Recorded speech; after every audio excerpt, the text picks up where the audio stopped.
harmful, or illegal activities.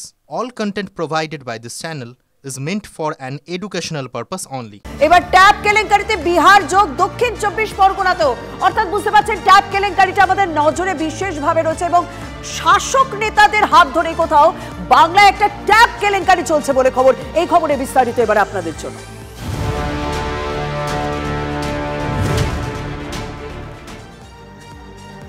শাসক নেতাদের হাত ধরেই বাংলায় ট্যাব কেলেঙ্কারি বিস্ফোরক অভিযোগ তুলেছেন মালদার কিছু স্কুলের শিক্ষক, প্রধান শিক্ষকরাই।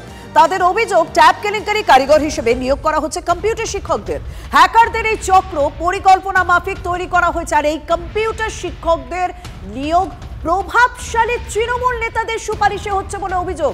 শিক্ষকদের একাংশ এও দাবি করছেন, ভারত বাংলাদেশ সীমান্ত সংলগ্ন এলাকার স্কুলগুলিতে অনেক বেশি করে নিয়োগ করা হয়েছে কম্পিউটার শিক্ষকদের, যারা স্কুলের ডেটা এন্ট্রি থেকে কম্পিউটার সংক্রান্ত যাবতীয় কাজ করেন। যোগ্যতা না থাকলেও তাদের নিয়োগ হয়েছে বলে অভিযোগ। অভিযোগগুলো শুনি আমরা।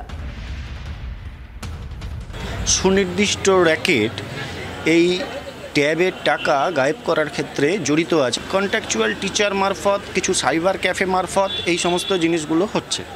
এদেরকে সরকার নিয়োগ করেছে অস্থায়ী হিসাবে, তাদেরকে এখন পার্মানেন্সি দিয়ে দিয়েছে। যেহেতু বেসরকারি সংস্থার মাধ্যমে হচ্ছে, তো স্বাভাবিকভাবে প্রভাবশালী কোনো নেতার রেকমেন্ডেশনে হয়তো হয়েছে। ভারত বাংলাদেশ সীমান্ত স্কুলগুলোতেই এগুলোর প্রবণতা বেশি পরিমাণে লক্ষ্য করা যাচ্ছে, মানে সেখানেই নিয়োগ হচ্ছে, সেখানে নিয়োগগুলো বেশি পরিমাণে লক্ষ্য করা যাচ্ছে। র্যাকেট তৈরি করা হচ্ছে, মনে হচ্ছে পরিকল্পনা মাফিক এই ট্যাবের টাকা গায়েবে কাজে লাগানো হয়েছে। অনেক মাথা থাকতে পারে সেখানে। एजुकेशन बैकग्राउंड एजुकेटेड ही আছে। একটা লোক জেরক্স মেশিন, আর যে সেকেন্ড লোক আছে ও হয়তো কন্ট্রাক্ট টিচার আছে, তারপরে একটা জেরক্স শপ আর এরকম ডাটা এন্ট্রি টাইপ ওটা কাজ করতো। आईपी गुलो की इंडियार মধ্যে কি ইন্ডিয়ার বাইরে থেকে অফার করছে? Mostly it should be Indian, but हम रेजोल्यूशन के बाद एग्जैक्टली बता पाएंगे। আমার সহকর্মী সুব্রত আমার সঙ্গে রয়েছেন। সুব্রত, সে তো চাঞ্চল্যকর অভিযোগ এবং সাংঘাতিক বিষয়টা নিয়ে ভাবনা রয়েছে। ট্যাব কেলেঙ্কারি গোটা রাজ্যে, সেখানে এক পক্ষে শিক্ষক, প্রধান শিক্ষক, তারা কি বলছেন যে তৃণমূলের তাবড় নেতাদের প্রভাবে তাদের নিয়োগ করা হয়েছে। ভারত বাংলাদেশ সংলগ্ন এলাকায় সব থেকে বেশি নিয়োগ হয়েছে, যোগ্যতা নেই তবুও। তারপর একের পর এক গ্রেপ্তারের ঘটনা আমরা দেখছি। এ তো সাংঘাতিক, কারণ তাদের হাতে আমাদের সাধারণ মানুষের প্রচুর তথ্য তো চলে গিয়েছে, ডেটা তো চলে গিয়েছে। একদমই তাই। এই মুহূর্তে আমি তোমাকে বলি যে আমি দাঁড়িয়ে আছি শিক্ষা ভবনের সামনে। একটু আগেই বিভিন্ন, যদিও ক্যামেরার সামনে না ডিআই, এই মুহূর্তে ডিআই নেই, তিনি অন্য জায়গায় গেছেন, কিন্তু এআইরা রয়েছেন এবং অন্যান্য যারা আধিকারিক রয়েছেন তারাও রয়েছেন। সাধারণ কর্মী থেকে এআই থেকে শুরু করে অফ দ্য রেকর্ড প্রত্যেকেই কিন্তু এই কথাটা মানতে বাধ্য এবং তারা স্বীকার করে নিচ্ছেন যে সর্ষের মধ্যেই কিন্তু ভূত। প্রশ্নটা হচ্ছে সেই ভূতেদের ধরবেটা কি? এখন যেটা একজন কোনো কম্পিউটার শিক্ষক বা একজন কোনো ডাটা এন্ট্রি অপারেটরকে ধরে তো কোনো লাভ নেই, কারণ এই পুরো র্যাকেটটা এমনভাবে জাল বিস্তার করেছে যে জায়গাতে গিয়ে কোনো একজনকে ধরলে হয়তো এটা বোঝা যাবে যে লিঙ্কটা হয়তো ওই জায়গায় রয়েছে, কিন্তু তারপরে গিয়ে সেখানে গিয়ে দেখা যাবে অন্য জায়গায় লিঙ্ক। কারণ এখানে যেটা হয়েছে, তোমাকে বলি যে 2013 সাল থেকে নিয়োগ হচ্ছে। বিভিন্ন সময় তাদের সেই স্কুল কর্তৃপক্ষ যাকে নিয়োগ করছে তার ব্যাকগ্রাউন্ড জানে না, তার সম্পর্কে কোনো ধারণা নেই। সে এখন ব্যাঙের ছাতার মতো চারিদিকে বিভিন্ন কম্পিউটার সেন্টার হচ্ছে, সেখানে পয়সা দিলে সার্টিফিকেট বা ডিপ্লোমা পাওয়ার মতো কাগজ, এইটা নমুনা একবার না, আমরা নিয়মিতভাবে এই ধরনের খবর করি এবং দেখেও থাকি।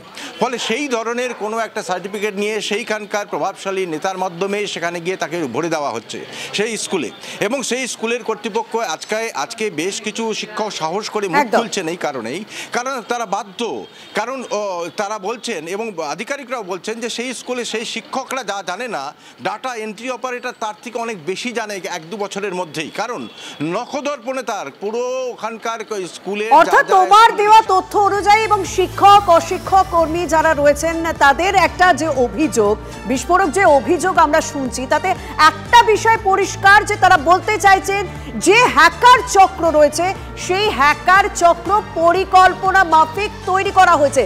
বিস্ফোরক অভিযোগ। উত্তর দিনাজপুর থেকে একের পর এক গ্রেপ্তার করা হয়েছে, মালদা থেকে গ্রেপ্তার করা হয়েছে, আর এই সমস্ত জেলায় কিন্তু সীমান্ত সংলগ্ন জেলা। ভাবাচ্ছে বিষয়টা। আমার সঙ্গে রয়েছেন বিজেপি নেতা, বিজেপি মুখপাত্র জগন্নাথ চট্টোপাধ্যায়। জগন্নাথ স্টুডিও থেকে আমি শর্মিষ্ঠা কথা বলছি। সীমান্ত সংলগ্ন জেলায় হ্যাকার চক্র পরিকল্পনা মাফিক তৈরি করা হয়েছে, তৃণমূলের তাবড় নেতাদের মদতে তাদের নিয়োগ করা হয়েছে যারা এই কেলেঙ্কারিতে যুক্ত। স্কুলের শিক্ষকরাই অভিযোগ করছেন, কি বলবেন?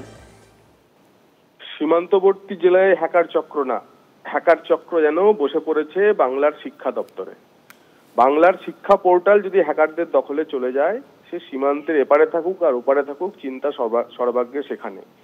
এবং পশ্চিমবঙ্গে কোনো সরকারি প্রকল্প হবে, সেখানে তৃণমূলের দুর্নীতি হবে না তা তো হতে পারে না। এখানেও হয়েছে, এবং টাকা লুটের যে তৃণমূলের সংস্কৃতি তা অব্যাহত আছে। চিন্তার বিষয়, এই civic police, civic teacher, civic doctor, civic শিক্ষকদের নিয়ে আমাদের যে উদ্বেগ ছিল, তা এটা আরো একবার প্রমাণ হলো এই ট্যাবের মাধ্যমে। এবং আপনারা দেখতেই পাচ্ছেন যে কিভাবে এই ডেটা এন্ট্রি অপারেটর, যারা কখনো বাংলা সহায়তা কেন্দ্রে, কখনো পঞ্চায়েতগুলিতে এইভাবে অ্যাডহক বেসিসে যাদের নিয়োগ হচ্ছে, এবং তাদের হাতে সমস্ত সরকারি পাসওয়ার্ড। দেখুন, টাকার অঙ্কে 4,000 টাকা ট্যাবের টাকা চলে গেছে, 4 কোটি টাকা না 5 কোটি টাকা গেছে, সেটা বড় ব্যাপার না। কিন্তু আমাদের যে সরকারি সিস্টেম, সরকারি সিস্টেমে হ্যাকাররা বসে আছে গুটি পোকার মতো, সেটাই আমাদের জন্য সবচেয়ে বেশি চিন্তার। টাকার অঙ্কে এর মূল্যায়ন করলে হবে না, তার থেকেও বড় বিপদ আমরা আমাদের পেটে নিয়ে ঘুরে বেড়াচ্ছি। ধন্যবাদ। আমরা কথা বললাম বিজেপি নেতা জগন্নাথ চট্টোপাধ্যায়ের সঙ্গে, এবং যাদের বিরুদ্ধে মূলত অভিযোগ যে তৃণমূলের তাবড় নেতাদের প্রভাবে এই সমস্ত ডেটা এন্ট্রি অপারেটরদের নিয়োগ করা হয়েছে, কম্পিউটার শিক্ষকদের নিয়োগ করা হয়েছে। স্থানীয় তৃণমূল নেতারা তারা কি উত্তর দিচ্ছেন এই অভিযোগের প্রেক্ষিতে, শুনবো। সেই ট্যাব নিয়ে আমাদের নেত্রী কিন্তু সরকার উদ্যোগ হয়েছে বলে আজকে কিন্তু ধরা পড়ছে।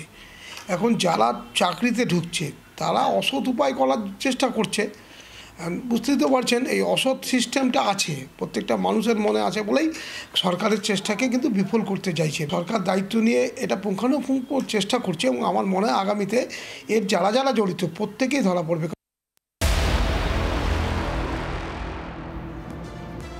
এই একই কেলেঙ্কারিতে এবার আমরা চোপড়ার দিকে নজর রাখবো। 10,000 টাকায় 300 টাকা কমিশন দেওয়া হতো, অ্যাকাউন্ট ভাড়া নেওয়া হতো। সেই অ্যাকাউন্ট ভাড়া নেওয়ার জন্য 10,000 টাকা যদি গাফিলতি করা হতো, 10,000 টাকা যদি তার অ্যাকাউন্টে ঢুকতো, তাহলে যার অ্যাকাউন্ট তাকে 300 টাকা কমিশন দেওয়া হতো। এরকমই চাঞ্চল্যকর অভিযোগ চোপড়ায়।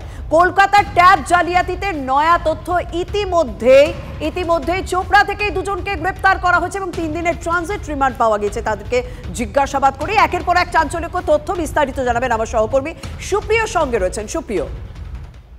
শর্মিষ্ঠা, দেখো, এই যে ট্যাব দুর্নীতিতে সরসোনা থানাতে যে অভিযোগ দায়ের হয়েছিল কলকাতা পুলিশের অধীনস্থ, সেই সরসোনার তদন্তে নেমে ইতিমধ্যেই শরীফুল ইসলাম এবং কৃষ্ণপদ বর্মন নামে উত্তর দিনাজপুরের চোপড়ার 2 বাসিন্দা, দুজনকে পুলিশ গ্রেপ্তার করেছে বা কলকাতা পুলিশের গোয়েন্দারা। এবং এদের দুজনের অ্যাকাউন্টে কিন্তু 2টি ট্যাবের টাকা, অর্থাৎ 10,000 টাকা করে দুজনের অ্যাকাউন্টে টাকা পৌঁছে গেছে, এবং তার ভিত্তিতে তারা 300 টাকা করে কমিশন পেয়েছে। এবং এদেরকে ইতিমধ্যেই ট্রানজিট রিমান্ডে কলকাতায় নিয়ে আসা হচ্ছে, আজ কালীপুর আদালতে পেশ করা হবে। এবং সেক্ষেত্রে যেটা আমরা লালবাজার সূত্রে জানতে পারছি, প্রাথমিকভাবে তদন্তকারীরা যেটা জানতে পেরেছেন যে এরকম বহু অ্যাকাউন্ট কিন্তু জালিয়াতরা ভাড়া নিয়েছিল, এবং এই ধরনের ভাড়ার অ্যাকাউন্টগুলোকে ব্যবহার করে এই যে ট্যাবের দুর্নীতির টাকা, সেই টাকা পৌঁছে যেত, এবং পরবর্তীতে সেই টাকা হাত ঘুরে পৌঁছে যেত আসল যারা জালিয়াত বা প্রতারক তাদের হাতে।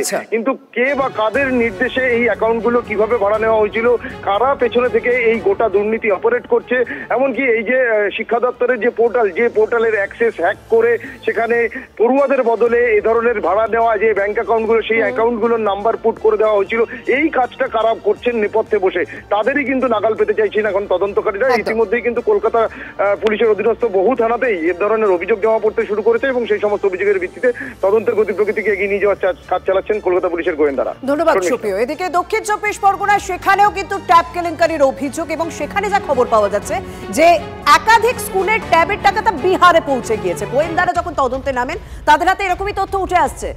কয়েক মাস ধরে চালু ছিল এই ট্যাব প্রতারণা চক্র। প্রথমে একাধিক স্কুলের আইডি পাসওয়ার্ড হাতিয়ে অ্যাকাউন্ট নাম্বার পরিবর্তন করা হয়, পরে রাজ্য জুড়ে প্রতারণার রমরমা একেবারে। বাংলা শিক্ষা পোর্টালে লগ ইন করতে পারেন শিক্ষক, স্কুল ও শিক্ষা প্রশাসন কর্তৃপক্ষ। সেক্ষেত্রে একাধিক স্কুলের তথ্য হ্যাকারদের হাতে গেল কিভাবে প্রশ্ন উঠছে।